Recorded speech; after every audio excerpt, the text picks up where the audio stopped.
The views, information, and opinions expressed during the following program are solely those of the individuals involved and do not necessarily represent the views of Access Communications, its representatives, or its employees.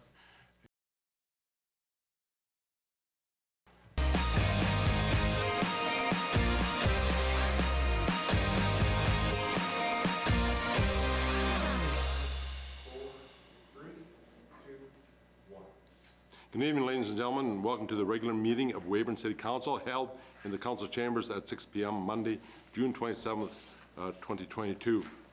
The first item of agenda is the approval of the minutes of the regular council meeting and strategic planning and priorities meeting held June 13th, 2022. Do we have a motion, please? I'll make that motion, Your Worship. Your Worship, I'll second that motion. Call the question. All in favour? Carried unanimously. Additions to the agenda. Mr. Warren? Your Worship, no additions from administration tonight. From council? Seeing none, we're moving forward. There's no public hearings and notices. Tonight on delegations and proclamations and petitions, we have the Weyburn Goldwings delegation, the spokesperson, Ryan Burney. If you would, please come to the mic and make sure it's turned on. Mr. Burney. Thank you, Mayor Roy. Donette, I have.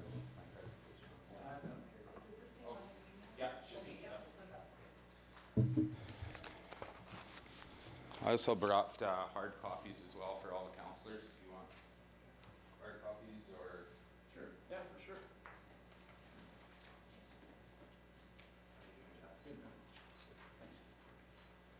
Thank you.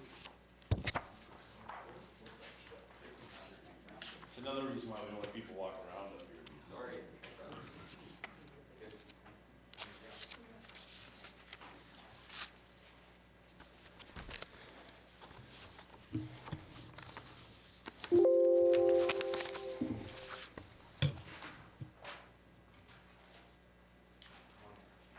You can just have them give it to her and then we'll pass it down the line there. So, okay.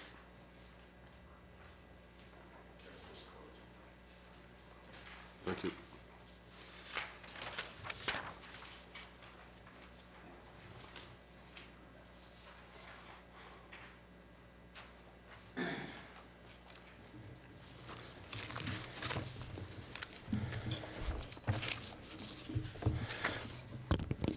Good evening, councillors, Mayor Roy.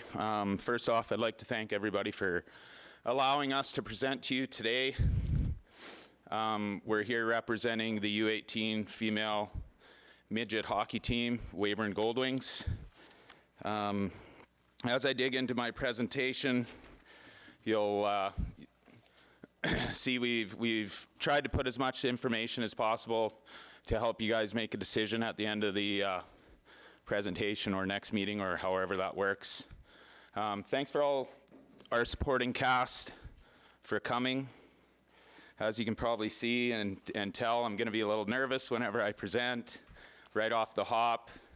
I'll settle in here in a couple minutes and get things rolling. So to give you guys a little bit of Goldwings background, the Weyburn Goldwings were established in the Opportunity City of Weyburn in 2006. The team is made up of young female hockey players from all over our province, some local to the area, some not, ranging from 16 to 18 years of age. The Goldwings play in the female under 18 hockey league. This league is the highest caliber of hockey in the province for teenage girls. So we're quite happy to have this team in Weyburn. The league's made up of 7 teams: Notre Dame, Regina, Swift Current, Saskatoon, Prince Albert, Battlefords, and of course our very own Weyburn Goldwings. The highlight of the Goldwings organization came in 2014. They won a national title, super big deal. They beat the Edmonton Thunder 2-1 in the final. That's definitely the highlight of the Weyburn Goldwings since they've been in Weyburn. Over the past few years, we're not gonna lie here. We're gonna be blatantly honest. We're really struggling. As you can see, we've got 4 regulation wins in 135 games. We also have some pressure from Hockey Saskatchewan on us basically as a committee to make some changes. So we formed a new board just in the last year and a half, and the Gold Wings now fall under Weyburn Minor Hockey. And we're slowly starting to implement some change to try to change this losing record, is what the end of the goal, or the goal at the end of the day is. Sask Hockey is quietly guiding us in this process, making recommendations. We're being compliant for the most part, but it is very challenging. It's not out of the ordinary for Sask Hockey to review teams, so this coming year they're going to review, I think, the Bantam AA and the Midget AA boys in town. The following year after that, correct me if I'm wrong, Kelly, is going to be the Gold Wings up for review. Now, depending on how that review goes, they could possibly shut this team down in Weyburn. So, as a committee and a board that we assembled via Weyburn Minor Hockey and some volunteers in our community, we're, like I said, implementing change to try to turn the tide, to try to win some games and bring on some new success. Now, with that being said, there's a ton of new fundraising that needs to be had because the charges, basically the costs of running a AAA female team are increasing. And the changes that Sask Hockey is influencing us to make is increasing the cost around the team. And we're going to get into that a little later on in our presentation. So why are we here? We stand before Council and Mayor Roy today asking permission for the bottom 4 to 6 inches on every pane of plexiglass in Crescent Point Place. We plan to sell this space as advertising to corporate sponsors and organizations throughout our community and surrounding area. I'll get into a little further details on how exactly we're going to install the stickers and hope to install the stickers and sell the advertising. So we proposed the Weyburn Leisure Services Committee. We didn't have much success there. They give us a couple reasons. We found them a little bit cloudy reasons, not quite clear. So we thought it would be a good idea to bring it forward to City Council. The main reason that we were told that, or that we were denied this proposal is because there is a historic agreement with the Weyburn Red Wings. Since then, we have reached out to the Weyburn Red Wings. I've provided a letter for all the councillors and Mayor Roy. We do have full support, as stated in the letter, from the Weyburn Red Wings.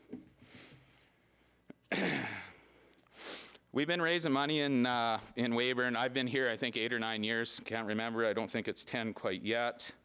I volunteer on numerous different boards, committees, and obviously a very big hockey advocate. I think I've been in City Council about an outdoor rink 4 or 5 years ago.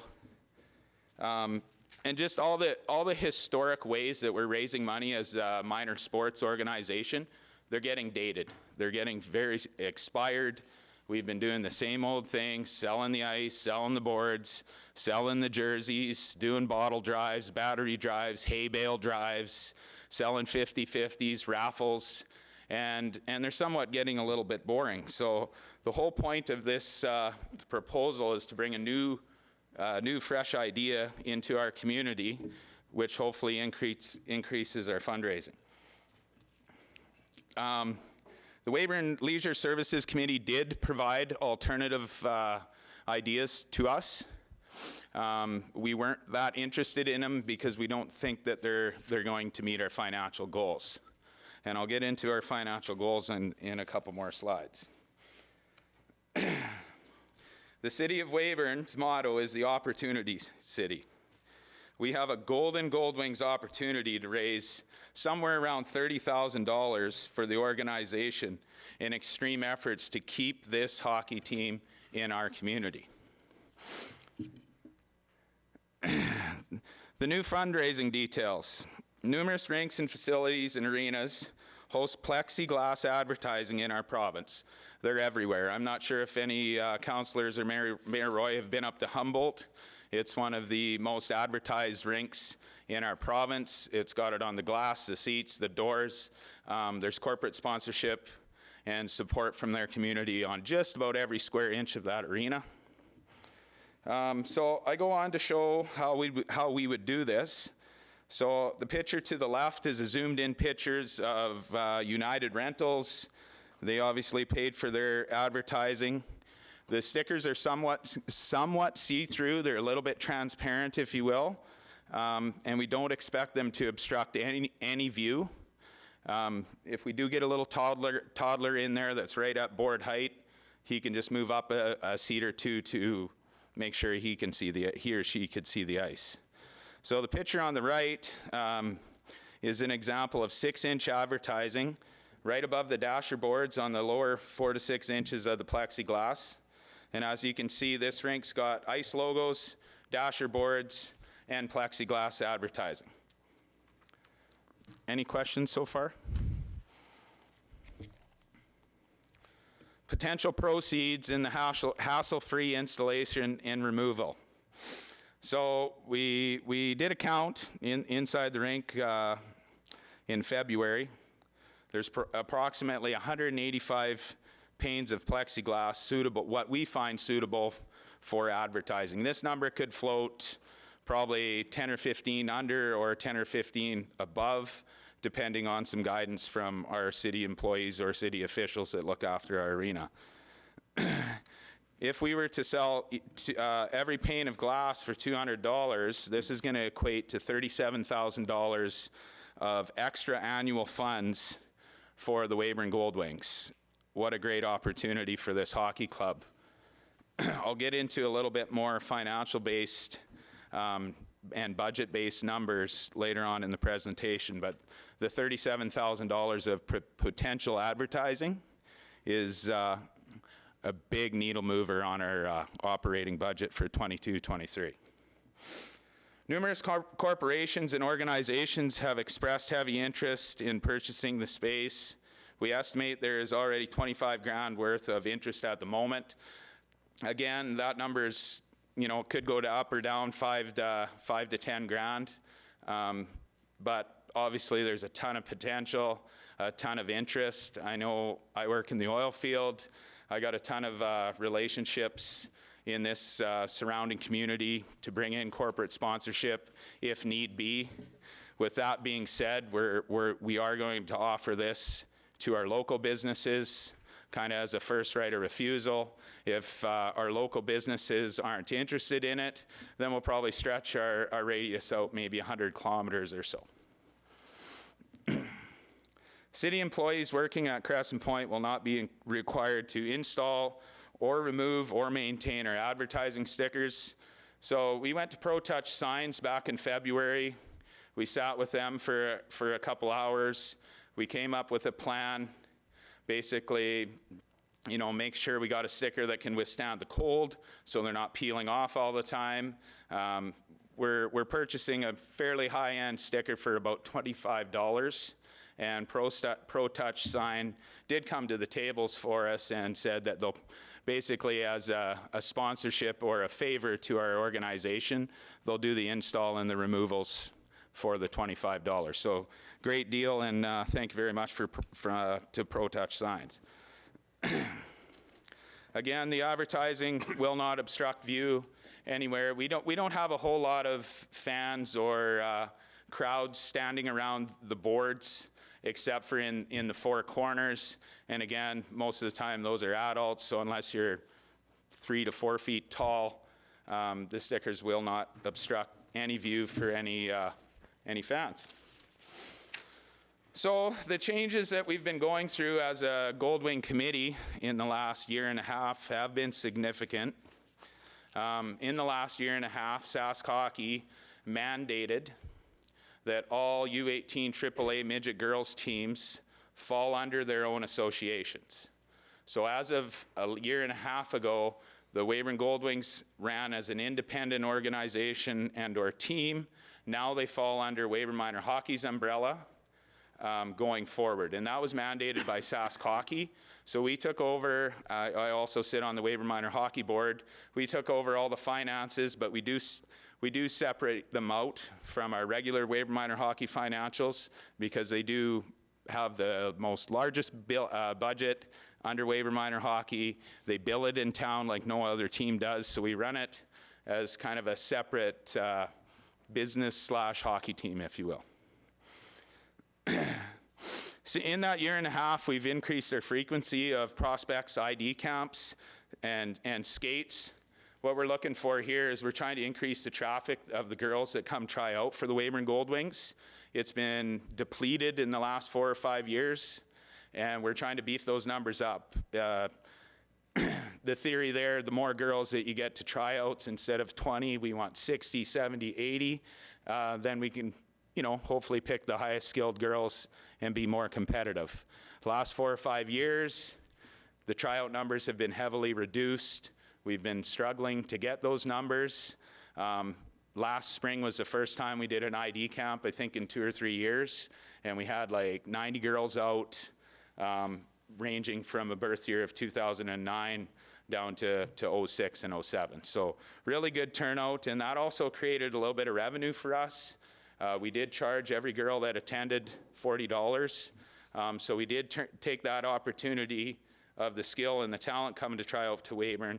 We did turn that into a bit of a fundraiser as well. And I think we made about $4,000 there, Kelly, or something like that. So big success last spring. Thanks to Mike Wieger and Kelly Bauman and our Goldwing committee for hosting that ID skate. We've also increased our team scouting members. Of course, to run a hockey team, you got to have people on the road watching 14, 15-year-old females playing hockey in Bantam AA all over our province. So we increased our scouting numbers.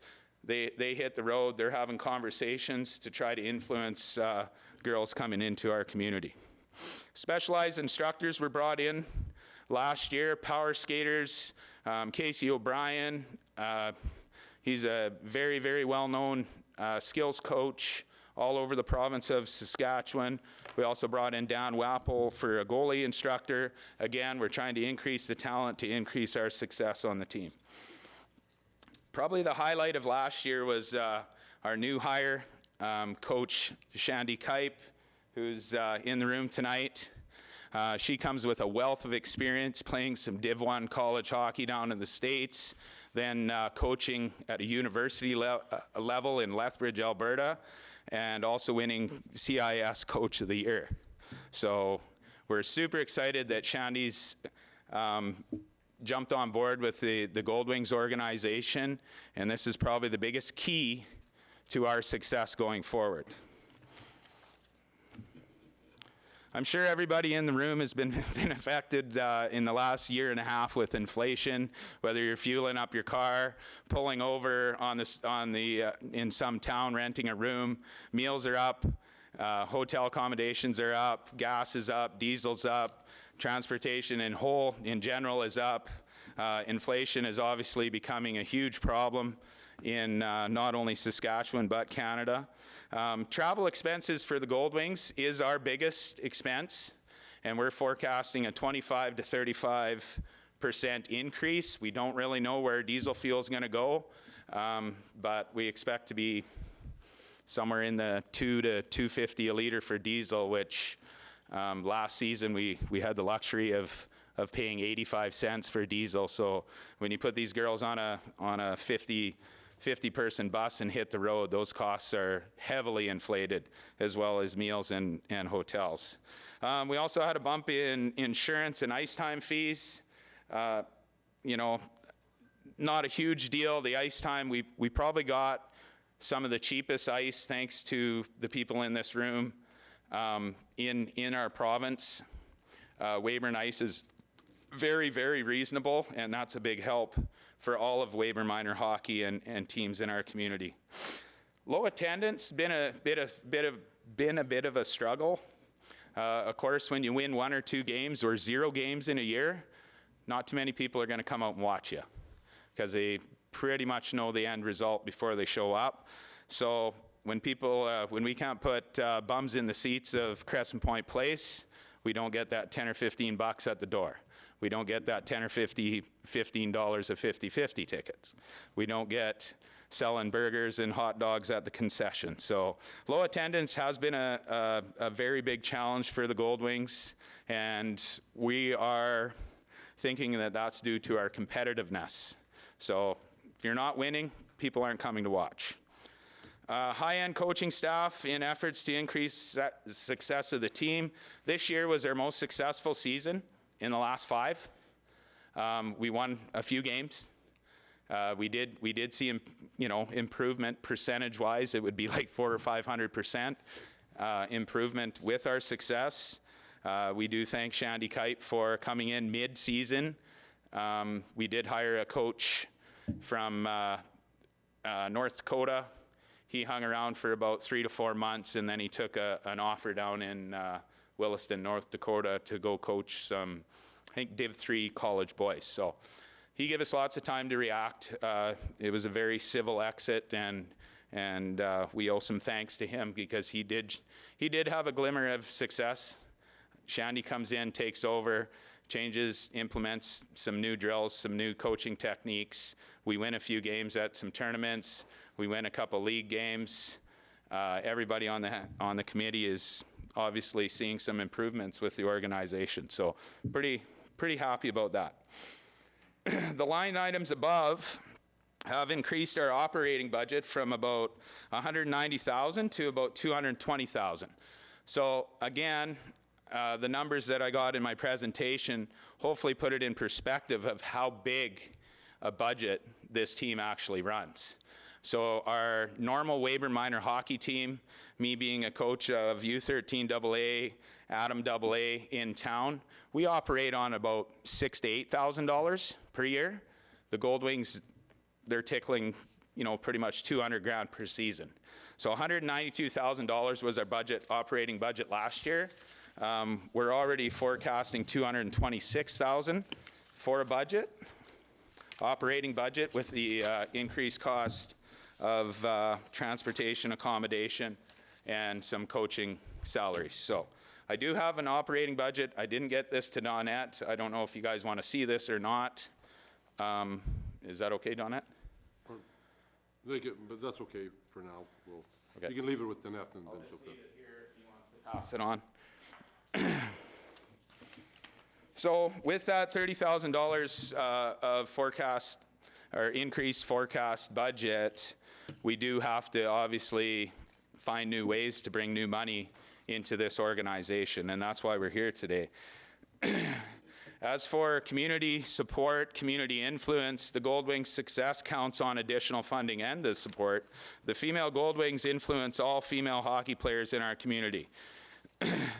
There are currently 170 female players in Weyburn minor hockey, and that makes up about 30% of the ice time utilization at Crescent Point Place. So we have one of the strongest, thanks to Mr. Kelly Bowman, who is our division head for all female hockey, in attendance tonight. We have one of the biggest, most successful female hockey programs in our province, with the U13 female Gold Wings winning a provincial title this year for the first time since 1993. So super cool stat, super cool season. A lot of these girls are in here tonight, and we couldn't be more proud of them as an organization. The Gold Wings are always in our community, working with these young players during skates, practices, gym workouts, school functions, and we strongly believe that a very healthy Gold Wing organization breaks trail for all these young girls sitting behind me tonight. A strong female hockey program leads to increased utilization of our facilities and arenas and gyms. Basically, these girls are super athletic. We've done a great job in this community giving them the opportunity to go show off their athleticism. Back to the advertising, there's three main advertising options inside CPP. Now, these are the main ones. There is other alternatives. These are the main ones that would probably bring the most revenue. The ice surface logos, if you guys have been to a game recently, there is corporate sponsors logos on our ice surface. The dasher boards are pretty much full, I think. Might be the odd spot that turns over annually. And then the plexiglass is bare. So that's what we consider the three main advertising options inside Crescent Point Place.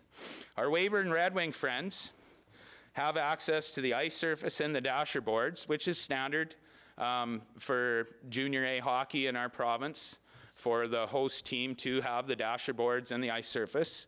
And we're requesting the other one out of the three for the Gold Wings, strictly the Gold Wings, not for Weyburn Minor Hockey, only for the Gold Wings, as we wish not to interrupt any fundraising from the Weyburn Red Wings.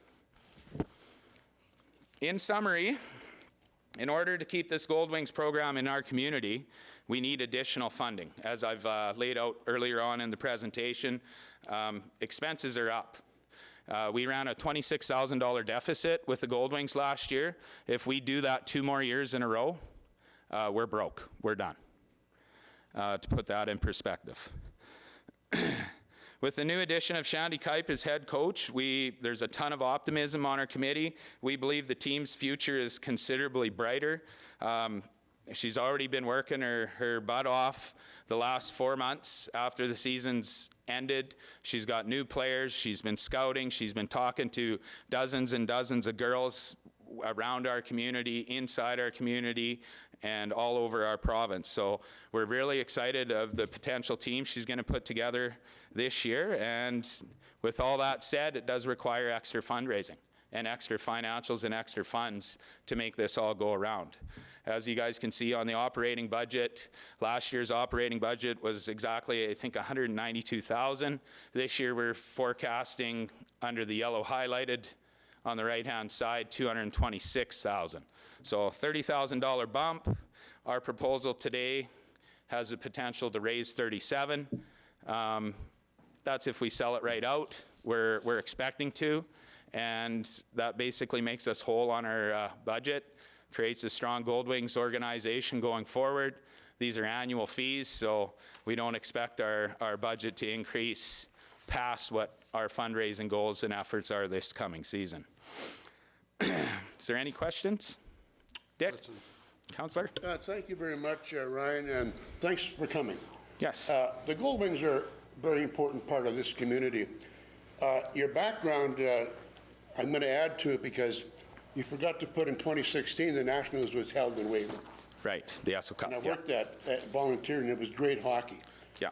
We didn't win it. Brantford Ice Cats had won it. Ice Cats, yeah, they won it. It was very competitive. We had teams from all over Canada here. And it was, they couldn't believe Crescent Point Place, how it was well kept. Yeah. Play hockey in Weyburn, Saskatchewan. The Gold Wings have put us on the map. But you got to help me out, Ryan. When you say $37,000 will make you a competitive team, how is that going to make you a competitive team?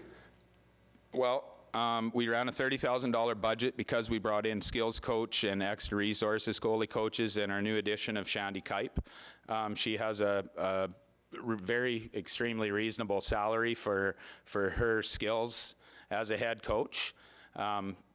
Prior to the last 4 years, and again with the influence of Hockey Saskatchewan, we were told to make a coaching change. Go out and find a high-end coach. So that's what we did. That high-end coach comes at a little bit of a price. So the extra funding will go to pay the high-end coach and maintain the skills, resources, and the coaches that we're bringing in. You know, Ryan, your stats are very accurate. After 2016, when it was held here, the national championship, we've been backwards since. Correct. And it's amazing. I don't know why. I watch these girls play hockey. The U13, they won it all.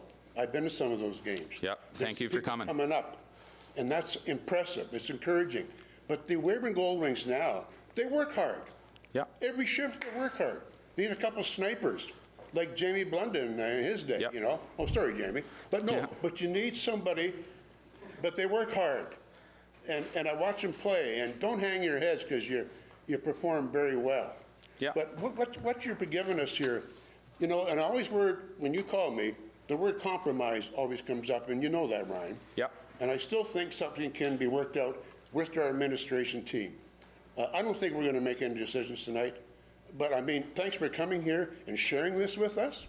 It's an important part of our community, but compromise, I think, is where we have to sit down and let's make things happen. I agree. I agree. Thank you for that.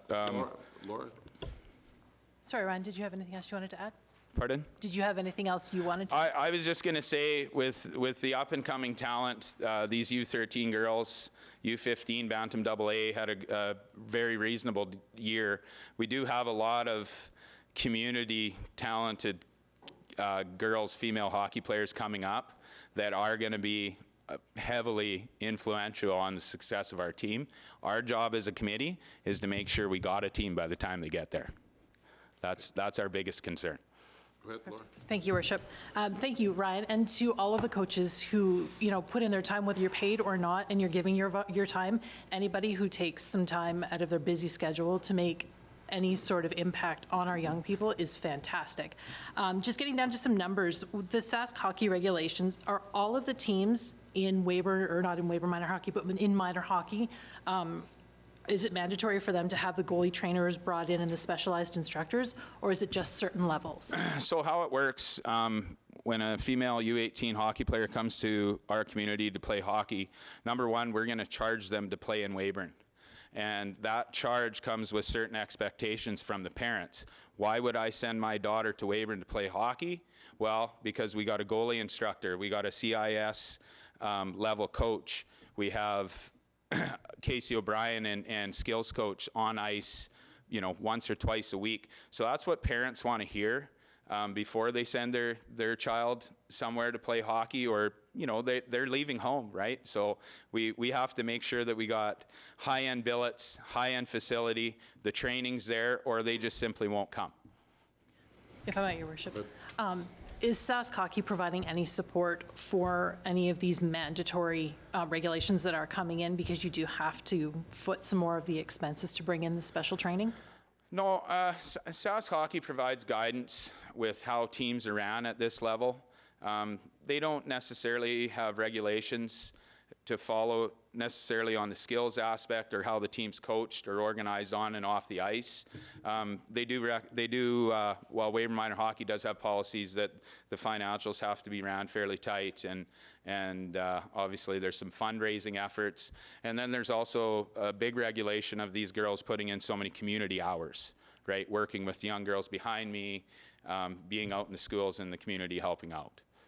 Perfect, thank you. Let's, we're going to move on to somebody else with other questions, but let's make sure that we keep it to whether about the ice, with advertising on that, as opposed to the backgrounds on how things are run. That is not our part. It is our part here tonight is to talk about the advertising and the implications on there. Any questions? Sure. Thanks, hey, Ryan, don't be nervous. You're good at this stuff. Number one. I present a lot, and yeah, I get nervous for the first 5, and then I usually settle in. Good. So you're good. Thanks for this. Thank you guys for coming. This is very cool to see. You have in your thing 170 female players in Weyburn minor hockey. Is that half? Like what's that number? About 605, right around 600. So it's awesome. huge. And it's growing, right? Yeah, and we're just about double of Estevan. Like when Estevan's got one U13 team, we got 2. Yeah. When they got one, like it's Kelly's done a phenomenal job running the female division, and there's a lot of brightness coming up. Yeah. Ton of brightness. For sure. My question, I guess, I got a few questions. Number one, though, when you met with the Leisure Services Committee, you said they presented to you a couple different, or 2 or 3 different options, I guess, besides the bottom of the glass. So can you help us understand kind of what those options were and why the board said that was, and then and also who said no? Was it minor hockey that said no, or the Goldwings that said no, or just help me understand kind of what that was all about? Yeah. So. Leisure Services provided alternative options for us to raise money. The first option was the park benches, behind the park benches, I believe, on the walking trails for, bolting on corporate sponsorship and advertising. And then the second option was the digital sign as you turn into Crescent Point Place on the street. We reviewed those 2 options as a Goldwing committee at our last meeting a couple weeks ago, 3 weeks ago, I think. 2 weeks ago. And we just didn't think that they'd hit our financial goals. And also, myself being heavily involved in a corporation and a few other people on the committee that plan on donating to this and advertising, is that it's not a good story. We're going to support a female U18 hockey team by bolting on a sign in a park bench on a walking trail, or are we going to put that sign up in the rink where thousands and thousands of people every weekend, you know, prime times 4:00 p.m. Monday to Friday, the weekend the rinks are jammed? That's where the exposure is. That's where the story is. We didn't mind the digital advertising on the way in. Again, we just feel that if you're going to donate to a hockey team and get some advertising, the number one choice for all our corporations and our supporting companies is to have it in the rink. One more, if I may, Your Worship, and you don't, and you might not be able to answer this, but in your presentation, I'm kind of where Laura went a little bit with Sask Hockey or whatever they're called. Yeah. They would actually move a team. They would come and say, nope, the Gold Wings, you're going to Tumbleweed? So the Estevan Bears are a brand new U18 AAA boys team, brand new in Estevan, last 2 years. They moved that from the Beardies up in central Saskatchewan because they didn't win a game in 3 years. So that community wasn't supporting that team enough. They weren't competitive. Nobody was showing up. They moved it to Estevan. All right. So that's my comments of it's not out of the ordinary for Hockey Sask to do that. That's our most recent one, and that happened 2 years ago. Okay, thanks, Ryan. Thank you. Questions? Questions? No, I don't really have any questions that everybody else has, but Ryan, the presentation was great. Thank you, Mel. And I think you gave us a lot of information, you know, for us to discuss, you know, going forward. But yeah, thank you very much. I see that. Thank you, Councillor. Information. I think I'm glad you put all that work into it. Thank you. Mr. Janke? I appreciate the comments. Thank you. Yeah, I don't have anything to add to other councillors' questions, but thank you so much for being here, Ryan. It's great to see some young faces at a council meeting. You ladies should, you ladies should consider youth council when you're ready for that. Thanks, Councillor Janke. I think that just to, in final closing here, that we had a presentation at the Mayor's Conference that basically from the event sponsors in Saskatoon Place on the major events onto there. Major events are struggling. They were blaming it on the 6% increase, tax increase on tickets, and they said events are canceling out. The Rider games are only half filled because people can't afford. I think we're seeing a thing that's dropping down.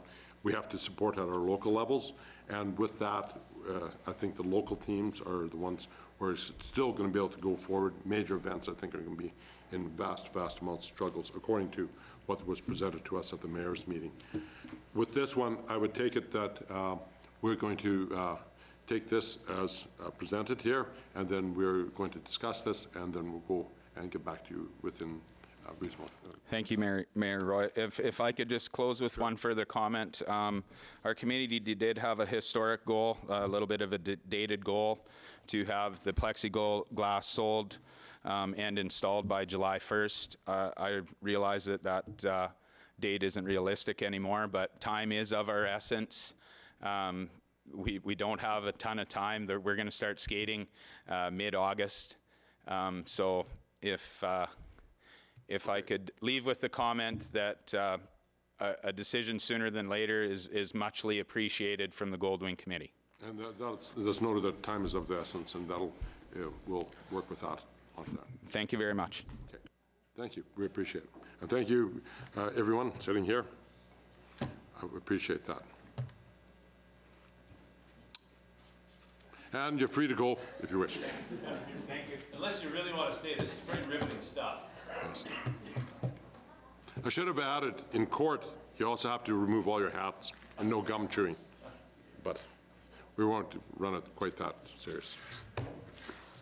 All right, moving forward. And with that, we'll go from there. Reports and standing committees. There's none. Consent agenda. We have the water treatment plant report, the cash activity report, and the building department report. Do you have a motion to I'll make a receive? motion that the items on the consent agenda be accepted as presented. I'll second that, Your Worship. Call the question. All in favor? Carried. Motions, accounts payable. Do you have a motion, please? Your Worship, I'll make the motion that the purchases in the amount of $622,918.48 from June the 10th to June the 23rd of 2022 be passed for payment. I'll second that, Your Worship. Call the question. All in favor? Carried unanimously. The PDAP application. Mr. Warren? Thanks, Your Worship. I feel like a broken record talking about this. So Provincial Disaster Assistance Program is an opportunity for the city to assist our residents to cover uninsurable essential losses, cleanup and repairs, or temporary relocation based on a major event. So as a city, as a local authority, we have the process to approve this through the province, and so the application has been provided to the province, and then we have to just wait for approval from them afterwards. So as we all know, on June 20th and 21st of 2022, the city of Weyburn experienced a heavy rainfall event, which was 95 millimeters, as per Environment Canada. The city is aware that some private owners have incurred basement damages to the water or sewer. As a result, we have put an application for PDAP.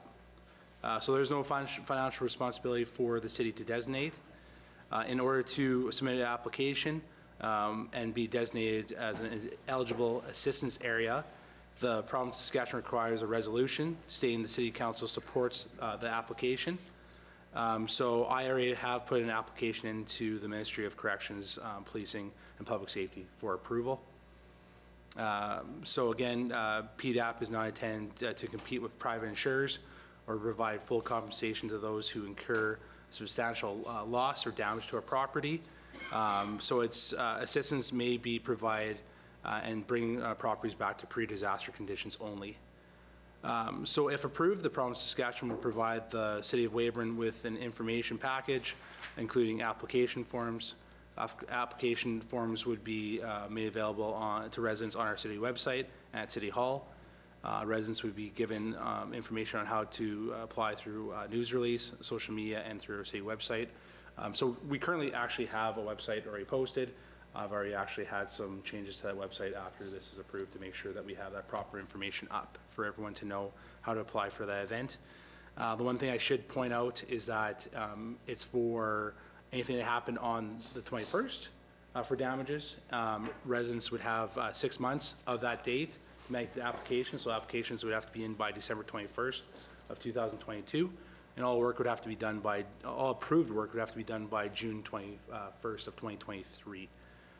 So I am making a recommendation to Council to provide the Province of Saskatchewan Ministry of Corrections, Policing, and Public Safety with the required resolution for the Provincial Disaster Assistance Program application.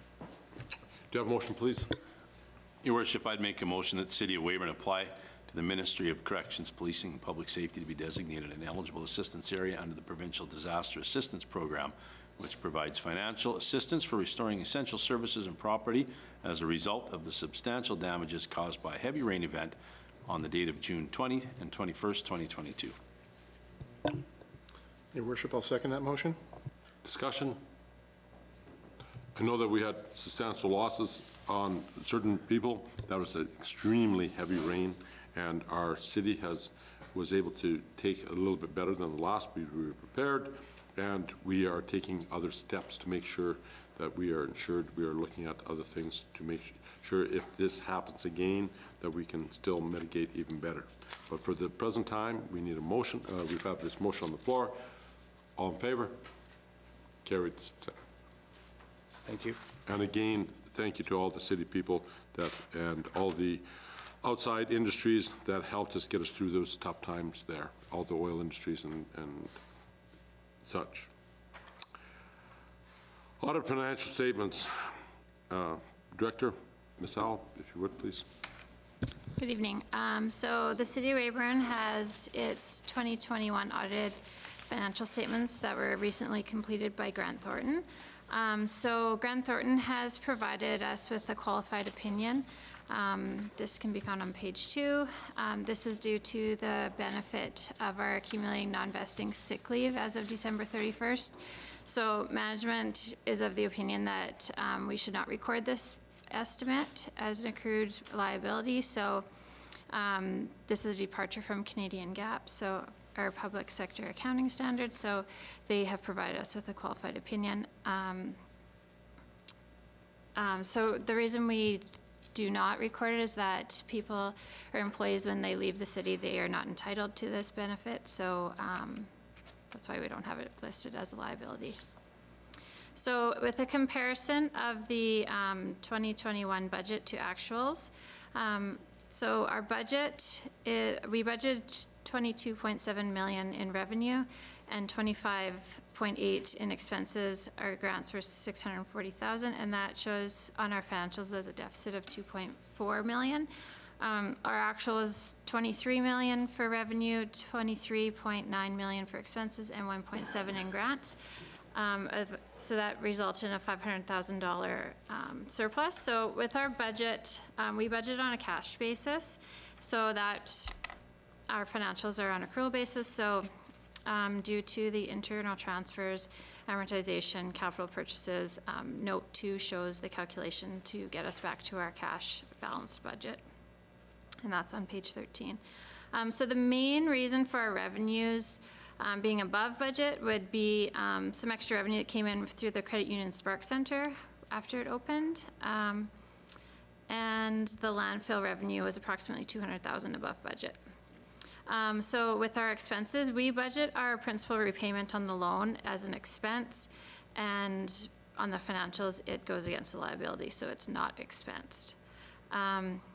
The actual grants that we received, we ended up with an additional 650,000 from the Canada Community Building Fund grant, so that resulted in some extra grant money coming in. So some areas to highlight on page 4 is our statement of financial position. So our cash and cash equivalents, they decreased by 4.6 million. 5.6 of this was funding that we had received for the Credit Union Spark Center as a loan. So they gave us a lump sum loan, then we just withdrew on it as we needed it. So at the end of the year, we had completed that building and fully withdrew that money. We also had 5 million in cash at RBC Dominion Securities for future investment. Our tax revenue, or tax receivable, it actually decreased by 160,000, so that was good to see. Our investments, they pretty much stayed the same. And our long-term debt for the Spark Center, that we had a payment on that, so it decreased. And that can be found on note 7, page 14. So our deferred revenue, it has increased by about 308,000, and that's due to sponsorships for the Spark Center. So they're being paid over numerous years, a few of those sponsorships. So we have them set up as a liability, as deferred revenue. And our accrued landfill costs. So we had a study done on the landfill and the accrued cost to close the landfill, and it increased by 725,000. For our current footprint to close, it would cost us about 1.275 million. And so our tangible capital assets, they have increased by 7.2 million. That's due to the Spark Center being completed, the fleet storage building. We had some fleet that increased by about 1.5 million. That included our sewer truck, a refuse truck, wheel loader. We had some fleet for the Spark Center. We had some half-ton trucks, skaters, a new Zamboni. So our hospital levy trust at December 31st, that was at 5.988 million. So of our 6 million committed, that actually was fully committed in March of this year. So we have that money waiting to be paid to the hospital foundation. So our schedule of taxes and other unconditional revenue, that's Schedule 1 on page 19. In 2021, our taxes, it was a tax revaluation year, so our revenue was about $250,000 less than we had budgeted. That was due to the revaluation of some properties and some assessment appeals. We also saw lower penalties coming in last year. Our grant and lieu's were $93,000 under budget, and that was due to the Sask Energy surcharge came in lower than was expected. So our total expenses by function on Schedule 3, police protection, their expenditures were over budget by $311,000.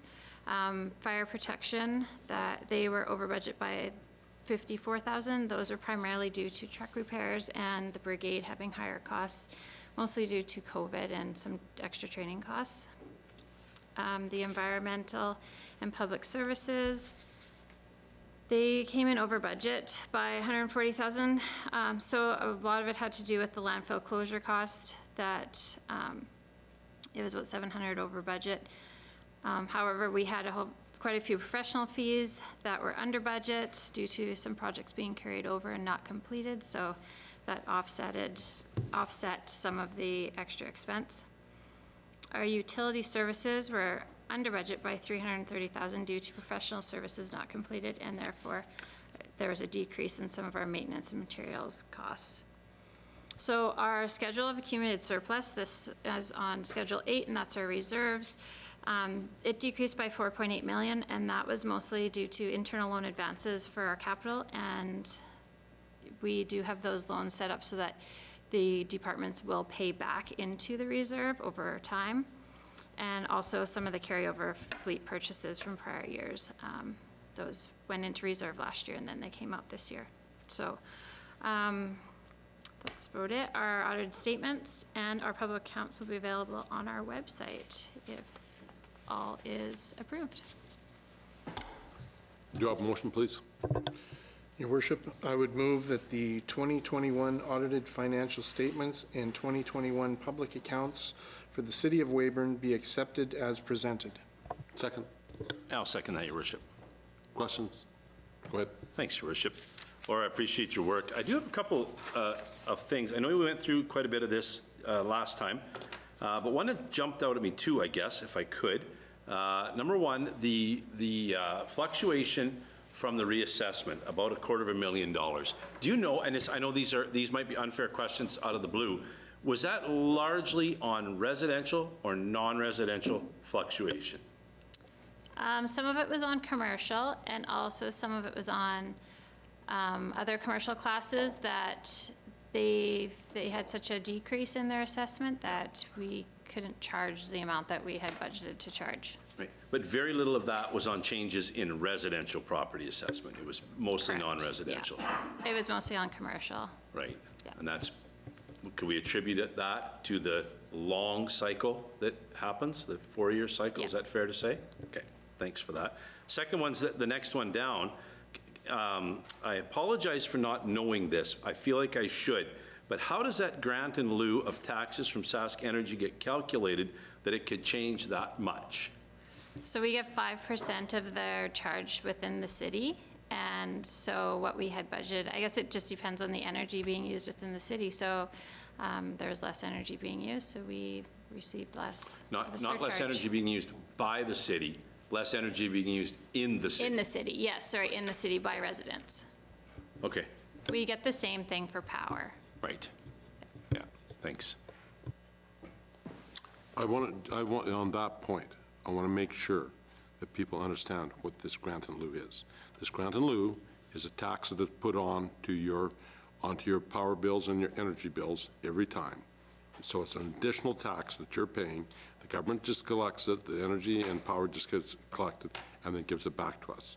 As opposed to the grant in lieu that the Saskatchewan government took away from us, which was a royalty, and they called it a grant in lieu too. And that was a royalty, and they took away $1.4 million from us within 3 months of me coming. $4.5 million from Moose Jaw, the $7.8 million from Regina, and Saskatoon lost $7.2 million a year. And that was a royalty that we were supposed to have from our thing. And they called that a grant in lieu too.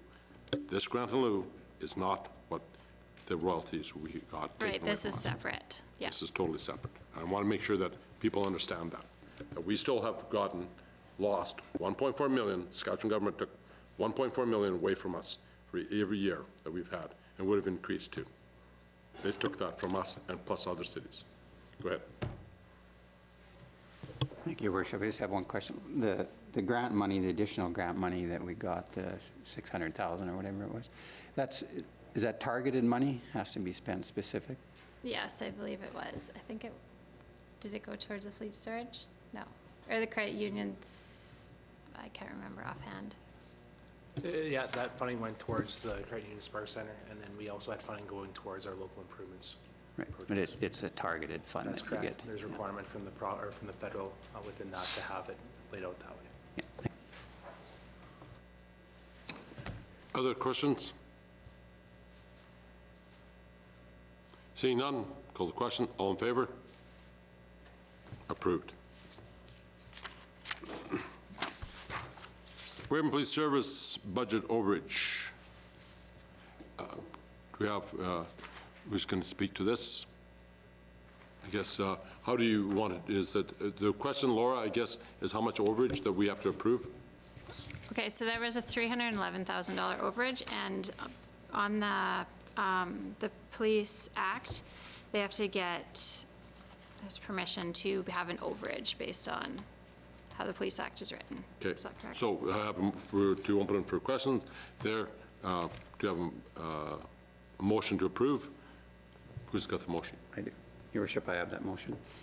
I'll make a motion that the request of the Weyburn Police Commission for the 2021 Weyburn Police Service budget overage in the amount of $311,303 be approved, and further that the budget overage be funded from the City of Weyburn General Reserves. Your Worship, I'll second that motion. Okay. Questions? Questions? Okay, go ahead. Couple, I don't know who's answering, but a couple questions. One is legislative in nature. Laura, you said that the Police Commission, I assume that's who this is about, has to make a request to council to be over budget by X. What are the, I know we would not say no, but this seems like an exercise in rubber stamping to me. Is there, what else could happen right now besides all in favor? I guess it could be, you could give them a loan to pay it back over time. Okay. Okay. If I can continue, there's a couple more questions, and probably this one more be for the chief or commission. And I was on police commission for part of this, so I understand where some of this is coming from. My question, I guess, is, and from what I see in this report, and thank you for this report, it looks like overtime hours are largely the culprit, if I could call it that, in this. And it looks to me, I think, that we're seeing a positive trend. So I guess my hope is that, is there a forecast, because we're halfway, basically, through the year, that starts to get down closer to zero? And I know it'll never be zero, Chief, but are we going in the right direction this year? Yeah, I could speak to that. And actually, it's not the overtime that's the culprit. I think it was an unrealistic budget to start, and not considering we had 2 individuals off in 2020 that were on the budget. So we had one officer that was on mat leave. We had another individual that was off on long-term disability. And so when we did the budget for 2021, those 2 wages for those 2 individuals were taken out. So the graph itself, if you look through the report, it'll show you that in 2017 would have been the lowest year that any wages were ever paid. And if we would have applied 2017's overtime hours to this year's budget, we'd still be $160,000 over budgeted or under budgeted. So it's not a culprit with respect to the overtime. It's the lack of a realistic budget to start. So. And if you look at the overtime hours since this time, the report that went in, and I've got an annual report, the last 2 years have been the lowest 2 years in overtime paid hours by the WPS or the city since 2017. So I think we've been trending in the right direction the last 2 years, 100%. but they certainly aren't the culprit for this year's overage. And how are we on our budget this year? Are we on Well, as of May, and I know Chair Ron McCormick is going to be giving an update, but if you look at May, the last one they just finished, we just finished doing a report to council, to the police board. We are, when we report ending May 31st of 2020, we are on an actual net operating budget deposit of $87,500. And our wages, because we did a realistic and attainable budget this year, and when I sat down and I looked at the wages and we included everybody that was going to be working versus leaving 2 people off, we are positive with respect to the wages of $156,000 right now, but we're negative with respect to benefits of about $37,000. But we're still 86,000 in the positive. Overall, when you take all of the things into consideration, the actual net operating budget right now is $87,545 positive. Like under budget?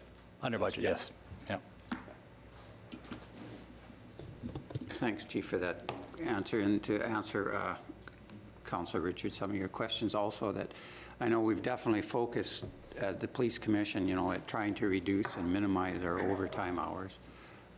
We've definitely, I think the Chief has been working with Laura at Finance so that we get our budgeting not more accurate, but so that the reporting is more frequent, so that we're going to be ahead of the game if we end up with overages, that hopefully we can come back in December with an overage rather than in the following year to ask. But hopefully we don't require that. But there's definitely a concerted effort to keep the budget in control, or not in control, but I mean the budget where the budget is to be, and like say the overtime and the wages, we are certainly tracking as much as we can. It's the Police Commission, as everybody else in the police service, is dealing with inflation and everything else and increased costs, and it's certainly putting a lot of pressure on the service to keep the budget in line. Other questions?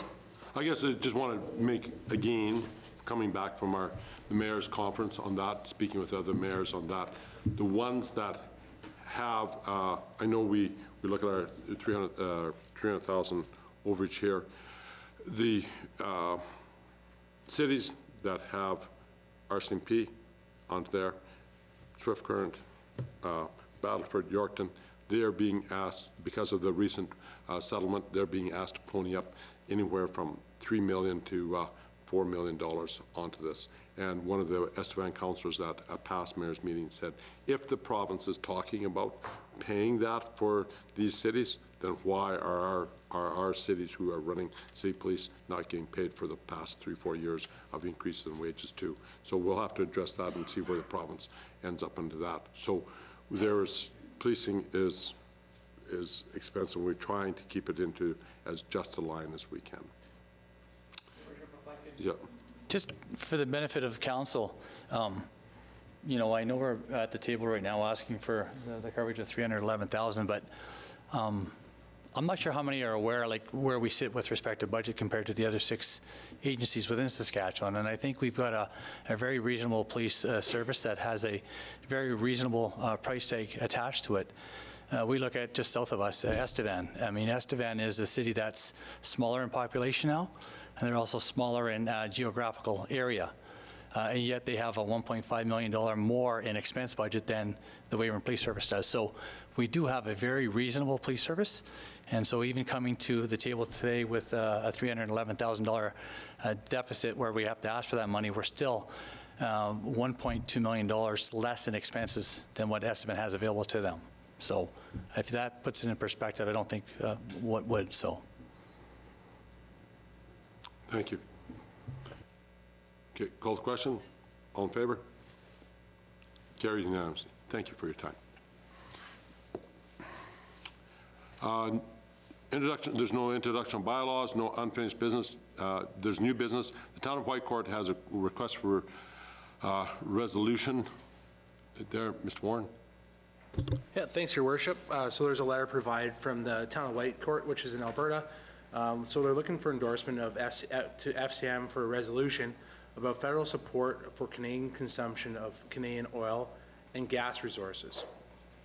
So they're requesting the call of the Government of Canada to promote and encourage the consumption of Canadian oil and gas products over the use of energy products imported from other countries, and implementation of policy that requires all imported oil and gas consumed in Canada to meet the same laws that Canadian producers must adhere to, including governance, environmental, and human rights standards.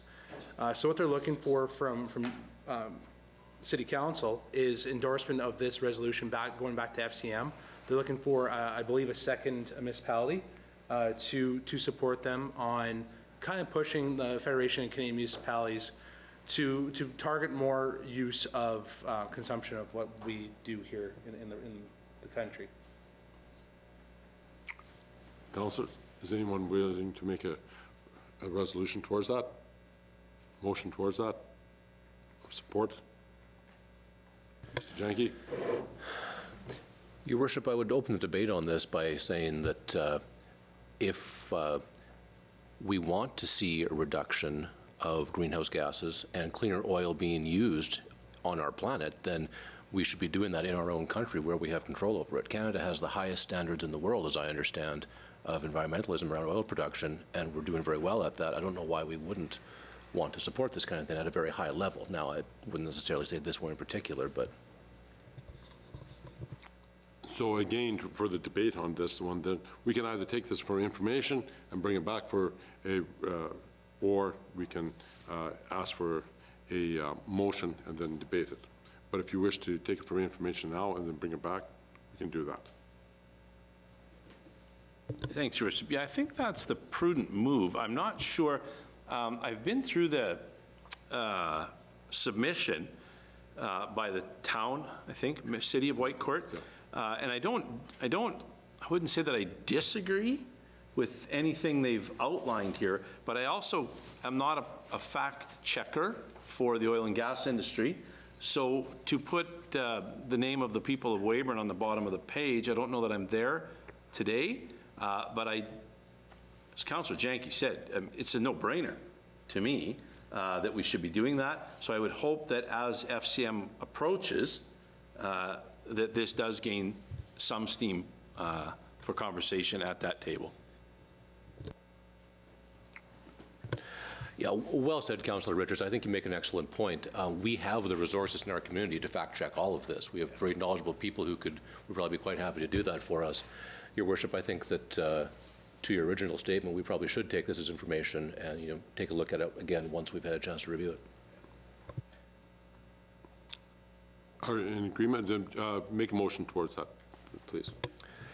Your Worship, I move that we take this as information to consider at a later date. I'll be happy to second that, Your Worship. Call the question. All in favor? Carried unanimously. Excuse me. Questions and announcements. Go ahead. Thank you, Your Worship. I just wanted to say thank you on behalf of the Library Board to everyone who came out and supported us during the 102nd anniversary. It was a great turnout. It was a hot day. I am very, very sunburnt from being out there all day, but I had a lot of fun. And anybody who happened to miss it, definitely get down and check out the library. They are open Monday through Saturday. And you can check out their hours on their website. And I just wanted to draw attention on behalf of the Weyburn Agricultural Society that the 113th annual fair is going to be going on from the 7th to the 10th of July. That's going to start with the 80th annual show and sale, the 4-H show and sale. That's going on from the 4th to the 6th. And July 3rd, if you have a love for horses, you can head on down to the Ag Grounds and check out the Light Horse Show. Any more information can be found on the Weyburn Agricultural Society.com website. Mr. Mickle. This one is addressed to our engineer, Jennifer Wilkinson. That hockey, last Wednesday, the city had a major event in our workshop. Can you give us some detail what the results were? Yeah, absolutely. So we had what we were calling an essential services open house at the Fleet Storage Building, and that was a combined effort between the Public Works, Parks, Police Department, and the Fire Department. And I want to say I thought it was a massive success. We served over 560 hot dogs and hamburgers to many residents there. We had all the Public Works equipment lined up with the operators outside, and they were able to showcase their equipment, as well as the Fire Department was there with their equipment and their dog Jessie. So lots of people were getting to see that. I heard lots of sirens going, as well as we had the Police Department there with their dog Oakley, and she was a massive hit, as well as they were there in tactical gear, so I give them credit for standing out there in their uniforms in that heat. And I have to give a big kudos to the 3 managers that sat there and barbecued all night. They were dripping sweat by the end of it. The weather was absolutely beautiful. But it was so wonderful to see the kids, the families, and all the residents out, you know, laughing, getting to see what those 4 departments do, and just kind of bringing everybody together. So kudos to everybody who helped with that, and a big thank you to the community for coming out and supporting the first time we've ever done that event. So I'm kind of hoping we can make that a yearly thing. Thanks, Jennifer. That was my next question. You plan to do this again next year, and thanks for the detailed report, because, yeah, it was fantastic. And those people that were cooking, God bless them. Thanks, Your Worship. I wanted to just send a shout out to Larry Higgs for a couple of reasons. Number one, because he's been potentially poached away from us, but number two, and we'll miss that, but number two, for your work, Larry, and your team. And I know you had a big team behind that tea on Saturday afternoon. We hosted the Lieutenant Governor here, and that was a very cool event, and it was interesting to listen to him and the stories that he'll take away from our community to his travels around the country. So appreciate your work on that. To everybody that came out with them cool hats on. I did not have one, but a very great day. So thanks for that, Larry, hiding back there in the corner. Mr. Yankee. Thank you, Your Worship. If you can forgive a mild conflict of interest here, this Thursday, June 30th at Jubilee Park, the Hunter Brothers are performing and was probably the biggest outdoor concert in Weyburn history. There are still a small number of tickets available. We're 95% sold out, but tickets are available at youngfellowsclub.com, and we are not set up to sell at the gate. So if you want your tickets, you do have to get them online in advance, and I expect we'll be sold out within a couple of days here. So, you know, get those as quickly as you can. And that starts at what time? The entertainment starts at 6 o'clock. The gates open at 5. And with that, there's going to be, the parade is going to start at 10 o'clock on 30th there. Canada Day, Andrew, what is Canada Day going to look for us on July 1st? Yeah, so we will be holding our annual Canada Day celebration again this year. Obviously, due to the flooding situation that occurred at the swimming pool, we've had to move the event location, but we will be hosting it in the parking lot in front of the Credit Union Spark Center. So things will begin in the morning and end off in the evening with fireworks. There will be some more information being released through the local media and our social media sites here in the next day. But that's about the pancake breakfast kind of kicks off. There's no pancake breakfast this year, but I believe it kicks off around 10 o'clock. 10 o'clock, right. Not there. Mr. Mickle. Thank you, Wish. One more question to Councillor Janke. And Ryan, don't take this the wrong way. What happens on June 30th, weather permitting, situations occur? What happens? Well, the show must go on, Councillor Mickle, rain or shine. The contingency plan is to move it across town to the fairgrounds where we don't have to deal with the mud, but there's no venue in Weyburn that can handle this amount of people inside. So it'll still be an outdoor show. It'll just be on the pavement at the fairgrounds. Thank you. And they have, as fundraising goes, this is, I'd say this just on a truly personal level. The La Crosse is selling fertilizer, and I've never seen fertilizer for your lawn like this stuff is. So they're doing, get a hold of their Class Club. We got it really good. So. A comment, Larry Hayes, this involves you. The celebration was supposed to be at the museum. I'm up at 5:30 in the morning, the tent was up. I went for my walk at 6:30 and the tent is down. So Mother Nature plays crazy things, doesn't it? Unreal. Councillor Mickle, to your comments, I have been watching the weather very closely. It has changed a number of times, but it does seem like Mother Nature is going to play nice with us on Thursday. And I guess the last one is that you said the fair will be when? The 7th through the 10th, but there's going to be 4-H and hardworking kids wanting to show off what they've been doing. So I encourage everybody to head down to the fairgrounds anywhere between the 3rd and the 10th. So it brings us into this comment. Danette, council meeting, his next council meeting is when? Yeah, so in July, we'll only be holding one council meeting, and that will be Monday, July 18th at 6 p.m. And August will be one council meeting also? Yes, and the August meeting will be held on August 15th. Okay. Anything else? Seeing none, there's no notice of motions, and with that, that brings our meeting to a close. Thank you.